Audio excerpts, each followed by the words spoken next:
तुम्हारी मनमानी माने वो शास्त्र की न माने। तुम्हारे ऐसी जबरदस्ती हम आज पहली बार देख रहे हैं कि हमारी मानव शास्त्र की न माने। ये सब चाहे 10 बजे चाहे 12 बजे रुक जाओ, तुम्हारा लक्ष्य मैंने पढ़ लिया। हाँ अच्छी बात है, तुम्हारी जो बनी है अच्छी बात है। अब इसको मैं फूंक करके ही जाऊंगा। किसको बोलो तुम? अब किसको फूंक? तुमको मैं अब यहाँ पर जितनी बनी है सब बिल्कुल मिट्टी में मिला करके ही जाऊंगा। बोलो तुम? 10 बजे 12 बजे 1 बजे पूरा दिन हो, तुम जो चाहते हो अब मैं वही करूंगा। देखो हम नहीं चाहते, हम चाहते होते ना, ये हमको ना बताओ कि हम चाहते हैं। अब बेटा शिवा, रुक जाओ, तुम विश्वामित्र को लाओ मेरे सामने। रुक जाओ, विश्वामित्र को लाओ, तुम लाओ बस सामने। हाँ, किसी पर नहीं जीते तो उन पर चढ़ाई कर ले, ये मन बनाए हैं अपना। देखो हम ये मन नहीं बनाते हैं कि हम फूंके या वो करें। ये फूंकने वाला काम ब्राह्मणों को शोभा दे, और आप जैसे सबके लिए नहीं। युगे चैको न रुक जाओ, अरे बीच में नहीं, वो रुक जाओ। ब्राह्मणों का कार्य नहीं है। अब रुको, ये करे आप जैसे फूंकने की चर्चा आप कर रहे हो। मैं कब आया हूँ? अब फिर देखिए, मैं धरती पर कब आया? फिर युगे चैको न विंशे त्रेताख्ये भगवान हरि जब दग्न सुतो जातो रामो नाम महाबला। 24वां त्रेता चल रहा। कौन सा त्रेता चल रहा है? 24 में। फिर कह रहे कि इसीलिए ये बड़े बड़े बोला करो। ये 24वां त्रेता ना भाई, 24वां त्रेता चल रहा है। कितने त्रेता बीत गए? राम ने जन्म किस त्रेता में लिया? देखो फिर विचार करो। हम जब कह दिया मैंने 1 बजे बनाने का मन बना लिया। 1 बजे बजाओ, चाहे 4 बजे, चाहे पूरा दिन ही बने रहो, इससे हमें प्रयोजन नहीं। तुम्हें पूरी आज खुली चुनौती है। देखिए इसीलिए हम कह रहे थे कि जो प्रसंग से जुड़े हैं उस प्रसंग से जुड़े रहने तो तुम्हें अपनी बात करनी चाहिए। देखिए त्रेता जो आपने बात कही थी कि ये 24वां त्रेता ना, 4 युग होते। अब समझो, फिर उस विषय को समझो। 4 युग, कलयुग, द्वापर, त्रेता और सतयुग। कलयुग की आयु 4,32,000, द्वापर की आयु 8,64,000, त्रेता की आयु 12,96,000 और सतयुग की 17,28,000। माने कलयुग से दुगनी, तिगुनी और चौगुनी। ये अब इस समय पहले सतयुग, फिर त्रेता, फिर द्वापर और फिर कलयुग। और त्रेता गया है, फिर आया है द्वापर। और वही व्यक्ति कह रहा, देखिए मैं भी प्रमाणित करूंगा, यहां बसत कितने समय हुआ है? सुन ठग ईसा बीते कल्प 7 और 27 कल्प, और वर्तमान की जिस धरती पर खड़े हैं ये 28वां है। क्योंकि जब संकल्प बोला जाता है विष्णु विष्णु विष्णु अद्य ब्राह्मणी द्वितीय प्रार्धे स्त्री श्वेत वाराह कल्पे अष्टाविंशतितमे, इसका अर्थ क्या है? अष्टाविंशतितमे माने 28वें कलयुगे कल प्रथम चरणे। तो देखो फिर हम कह रहे हैं कि विषय से जुड़ो। अब रुक जाओ एक शब्द, हमारी आप देखो एक बात आपकी हुई है, एक जो बात वर्तमान का समय चल रहा, माने जो ये रूपक हो रहा है, इससे हटके कहा। हमने एक ही बात कही कि राम ने जन्म किस त्रेता में लिया? 28वें कलयुग के बाद पहले। और तुमने जो अभी बोला है राजकुमार, ये 28वें कलयुग का तुम वर्णन कर रहे हो। परशुराम इस संसार में 19वें त्रेता में आए हैं। परशुराम जी 19वें त्रेता में। हम ये थोड़ी कह रहे कि शत्रुघ्न ने ये 24वें त्रेता का प्रथम चरण है। देखिए अब हमारे समझ में आ रहा है, जिस समय मैंने शेष को ललकारा था तब स्वयं नारायण ने मुझे वचन दिया था, जाओ राम, मैं 24वें त्रेता के प्रथम चरण में तुम्हारे सानिध्य में आऊंगा। अब चूंकि ये हमारी सारी छठी पत्नी को जानता है, सब कुछ जान रहा है, और इसका कारण है हमारे बाबा विश्वामित्र। ये बात वही मैं भी चर्चा कर, और उन्होंने हमारी सारी कथा व्यथा सब इसको कह सुनाई, पूरी छठी पसनी तक सब बताया है। देखो लड़िकऊ, नाग बहुए अगर तुमने समेटी, हाँ नहीं नाग भवे थोड़ी समेट रहे, आपकी बात बता रहे। चूंकि हमारे गुरुदेव यही करते थे, करि भोजन मुनिवर विज्ञानी और लगे कहन कछु कथा पुरानी। तो उस कथाओं में आपकी भी कथाएं आती नहीं, थी। पूरी कथा उन्होंने हमारी ही सुनाई है, हमें ऐसे लग रहा आपकी ज्यादा सुनाई है। क्योंकि हमारे यहाँ हमारे वंश में जब चर्चा चलती है तो परशुराम जी का नाम पहले होता। जब उपदेश दिया जाता तो यही कहा जाता, परशुराम पितु आज्ञा राखी मारी मातु लोक सब। आपा की चर्चा इसलिए हमारे यहाँ क्रम आपका है। तो उसी क्रम में उन्होंने एक बात यही सील से जुड़ी बताई थी, वही मैं बताना चाहता हूं। एक सील विश्वामित्र जी का और इनका परशुराम जी का सील क्या है? आखिर परशुराम जी के ऊपर ऐसा सील क्या है? ऐसा तो नहीं कि विश्वामित्र जी ने भी इनके किसी पूर्वज के प्राणों की रक्षा की हो। हाँ, एक वृत्तांत याद आता है। हमारे पूर्वज महाराज श्री हरिश्चंद्र जी, उनके कोई संतान नहीं थी। अब एक क्षण अपने क्रम में बोल लेना, चूंकि फिर बीच में बात कट जाती है तो गड़बड़ हो जाती, फिर याद भूल जाती, फिर वहीं से शुरू होना पड़ेगा। समझ में आया। महर्षि बोलो बेटे, सुनाओ, कथा सुनाओ। हमारे पूर्वज श्री हरिश्चंद्र जी, उनके कोई संतान नहीं थी, तो उन्होंने वरुण देव जी की तपस्या की। माने जल तो के वरुण, हाँ, जल के देवता वरुण जी तपस्या की। तो वरुण देव जी ने कहा, वरम ब्रूहि वरदान मांगो। तो हमारे पूर्वज महाराज श्री हरिश्चंद्र जी ने कहा कि यदि आप वरदान देना चाहते हैं तो हमें पुत्र सुख का वरदान दो, हमें पुत्र हो जाए। तो वरुण देव जी ने कहा, यद्यपि तुम्हारे भालांक में पुत्र सुख नहीं है, लेकिन फिर भी तुमने हमारी तपस्या की है, तो उसका वरदान, मैं अपने तपोबल के द्वारा तुम्हें पुत्र सुख दूंगा, किंतु एक वचन देना पड़ेगा। क्या? पुत्र तो हो जाएगा, लेकिन उसी पुत्र की बलि हमें देनी पड़ेगी। असमंजस में फंसे, क्या करें? बहुत विचारने के बाद सोचा, कुछ समय के लिए तो हमें पुत्र सुख मिलेगा, और उन्होंने वचन दे दिया। वरुण देव जी अंतर्धान हो गए। 1 वर्ष के बाद वरुण देव जी आए कि अपने वचनों के अनुसार इसकी बलि हमें दो। हाथ जोड़े और पितृ मोह की बातें बताई और कहा कि कम से कम क्षौर कर्म तो हो जाए। क्षौर कर्म माने 3 वर्ष में। वरुण देव जी ने कहा, है वो मस्त, ठीक है। पुनः जब आए तो ये कहा कि पुत्र है, कम से कम यज्ञोपवीत संस्कार तो हो जाए, इतनी आप कृपा करो। हृदय विवल हो गया पुत्र मोह में। वरुण देव द्रवित होकर बोले, एवं अस्तु, चले गए। और यज्ञोपवीत क्षत्रिय का होता है 8 वर्ष में, और 8 वर्ष का बालक भली भांत हित अनहित जानने वाला हो जाता।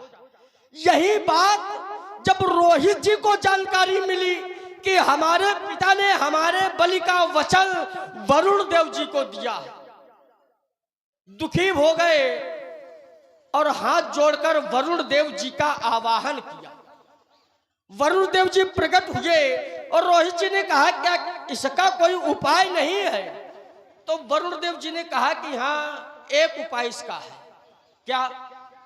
यदि तुम्हारी अवस्था का, तुम्हारी सम आयु का कोई बालक यदि मिल जाए और अपने स्थान पर उसकी बलि दी जाए, तो उस बलि को हम स्वीकार एवं मस्तु कहकर जैसे ही गए। और रोहित जी ने कहा कि आप लोग यज्ञ की तैयारी करो और नर बल की खोज मैं करूंगा। नर बल की खोज करने के लिए चल दिए। खोज करते करते कहाँ पहुंचे? भृगुवंश में। भृगुवंश में एक महात्मा के पास पहुंचे जिनके 3 पुत्र, ब्राह्मण, निर्धनता का जीवन था। और रोहित जी ने कहा यदि तीनों पुत्रों में से किसी एक पुत्र को यदि हमें दे दोगे तो हम इसके बदले इतना धन देंगे कि जीवन में तुम्हें धनोपार्जन करने की आवश्यकता। बात हुई और जैसे ही बात हुई माता पिता ने माना तो रोहित जी ने बड़े पुत्र का हाथ पकड़ा और जैसे चले तो पिता ने रोक दिया, ठहरो। क्या हुआ?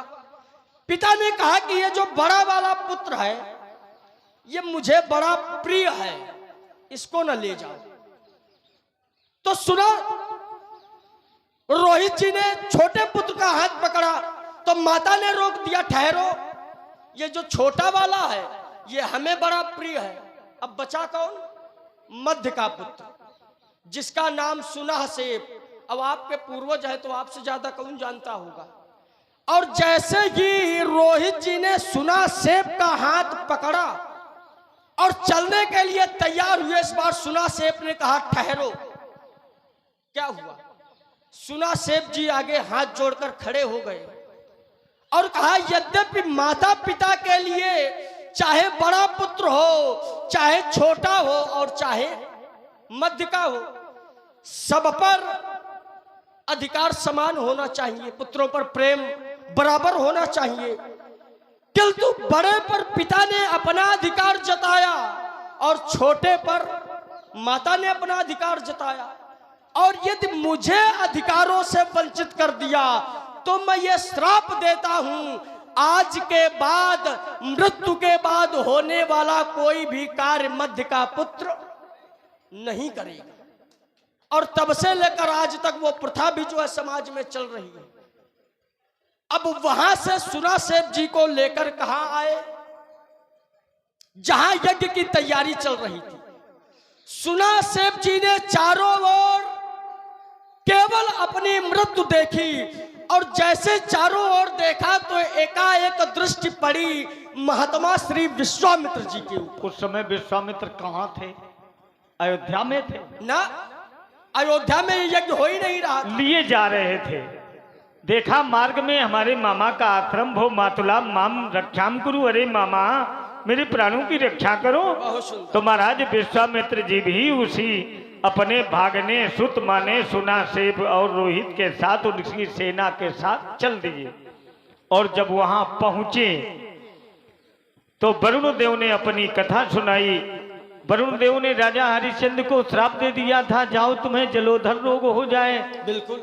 हरिश्चंद्र का इतना उदर बढ़ा, इतना उदर बढ़ा कि पूरी धरती को ढक लिया।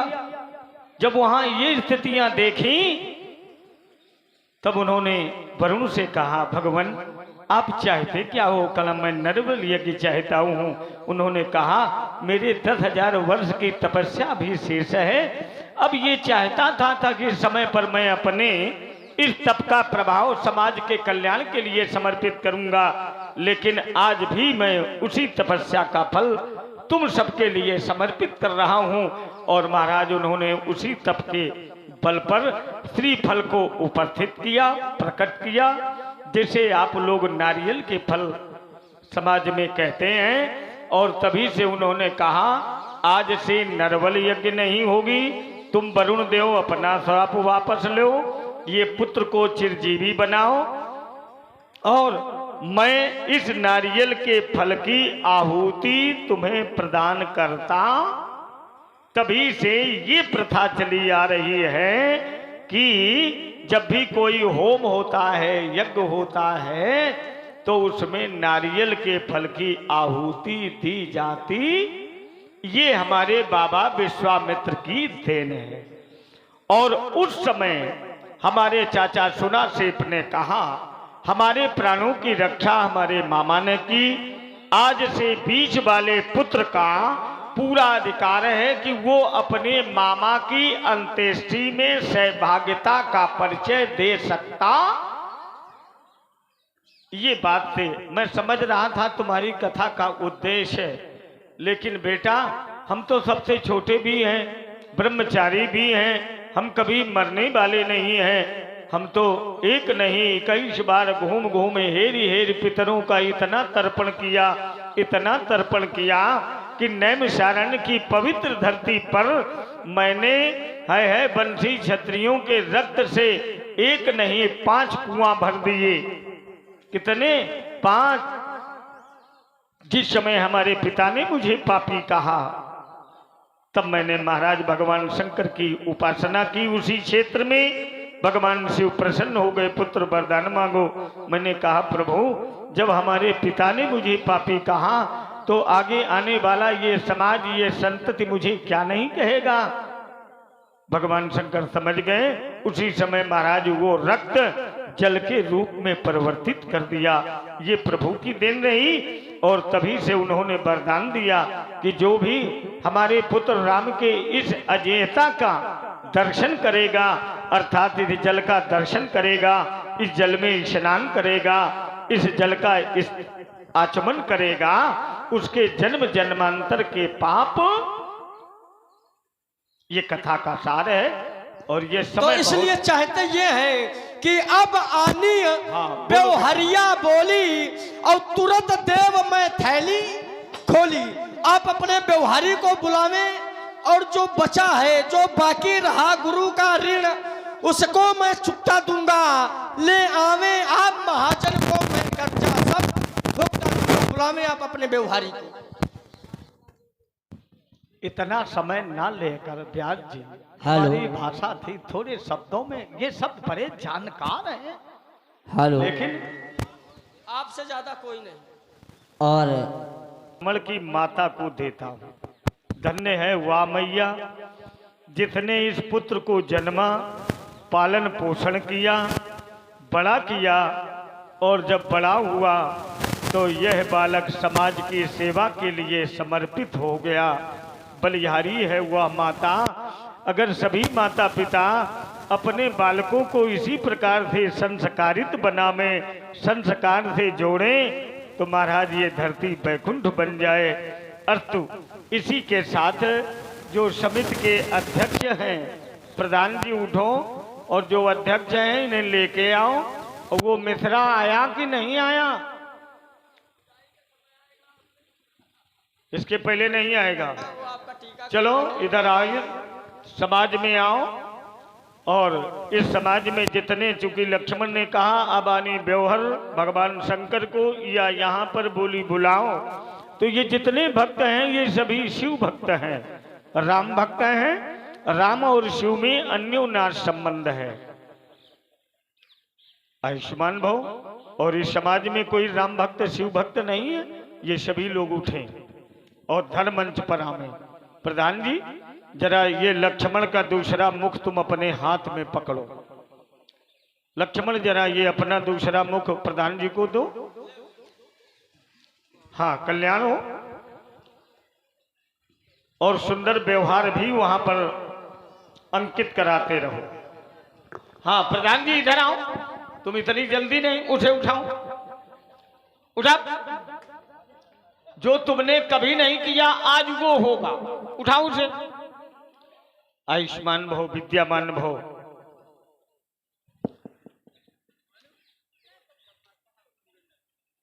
बड़े सुंदर भक्त। अभी कोई जाएगा नहीं। अब आधी लीला हुई है। जितना समय अभी तक लगा है इतना ही समय अभी और लगेगा। आप लोग चिंता न करो। आयुष्मान। तो प्रधान जी, व्यवहार लिखवाया कि नहीं? सर्वे भवन्तु सुखिना। अब देखो, न तो लक्ष्मण दिखाई दे रहे हैं, देख रहे हो ना, लेकिन ये इतना बाचाल है। कल्याणमतु सर्वे सन्तु निरामयाः, सर्वे भद्राणि पश्यन्तु मा कश्चित् दुःख भाग् भवेत्। सभी सुखी रहें, सभी भक्त निरोगी रहें, कोई भी भक्त किसी प्रकार के संताप से संतप्त ना हो। माता अन्नपूर्णा सभी भक्तों के हृदय कोश भरे, अन्न कोश भरे, सभी भक्तों का कल्याण हो, वयोवृद्धों का समाज में सम्मान हो, सुंदर आशीर्वाद। अस्तु व्यास जी, हमारे कर्णकुहरों में मृदु शीतल वाणी का समावेश करा में। अति विनीत मृदु शीतल वाणी, माने वाणी विनीत भी है, शीतल भी है और विनम्र भी है। निसंदेह ये साधारण पुरुष की वाणी नहीं हो सकती। क्यों ब्यास जी? ये महापुरुष की ही वाणी का द्योतक है। अस्तु ऐसी अमृतमयी वाणी हमारे कर्णकुहरों तक गुंजायमान कराओ। आयुष्मान भव। अति विनीत मृदु शीतल वाणी, बोले राम जोरी जुगी पानी। आयुष्मान भव, कल्याण भव। ये उठाओ। अति विनीत क्या बात है ब्यास जी? मृदु शीतल वाणी, बोले राम